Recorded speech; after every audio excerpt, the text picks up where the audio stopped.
player po natin. Kasama ko ngayon, El Granada. Consistent performance, 26 points. Meron ding 4 na rebound. Sa wakas, Gary, ito yung pinag-uusapan natin.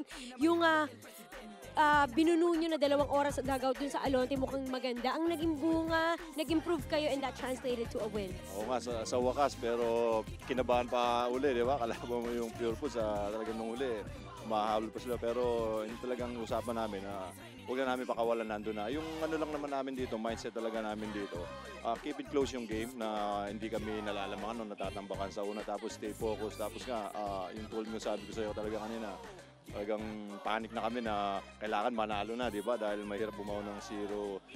Pero ito, nakuha namin yung panalo. At nagbunga talaga yung pag-uusap ng mga players. Tapos yung sermon sa amin na gano'n naman talaga eh. Kung pinagalitan ka, kailangan mo bumawi yun. Dari kita namin, consistent yung performance mo.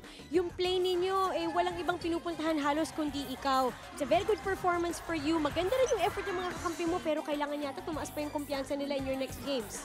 Oo nga, siyempre ganun lang. Siyempre, susunod na game, scouting ako ng team mo, alam naman natin yung mga teams na magaling mag-scout. Pero para sa akin, kumpiyansa ako sa mga teammate ko. Thankful ako sa kanila na hinahanap nila ako, binibigyan nila akong good screen, binibigyan nila ako ng pasa. Kaya susuklihan ko rin yun sa kanila at pinapakita ko lang yung leaders ko as aggressive o dumidepensa. Dahil kasi sabi ko nga ni Coach, whatever happens in our offense, kailangan dumipensa din kami. At pinakita naman ngayon talaga at yung puso at kumpiyansa ng bawat isa talagang lumabas ngayon. Ilang araw pa bago ang susunod yung laban against the NLEX Road Warriors, may pagkakataong magpahinga, maghanda, mapagaling ni Cliff yung kanyang kamay. Anyayahan mo mga tagapanood natin na suportahan kayo sa laban na yun. Mga Meralco Balls, fans, mga PBA fans, supportahan nyo kami, manood kayo sa game namin sa Tuesday against NLEX.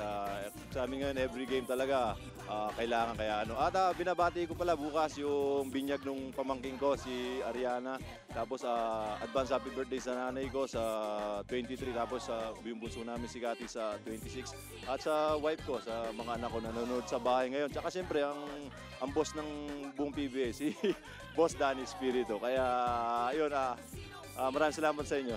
Congratulations, Gary David, best player natin. Magu!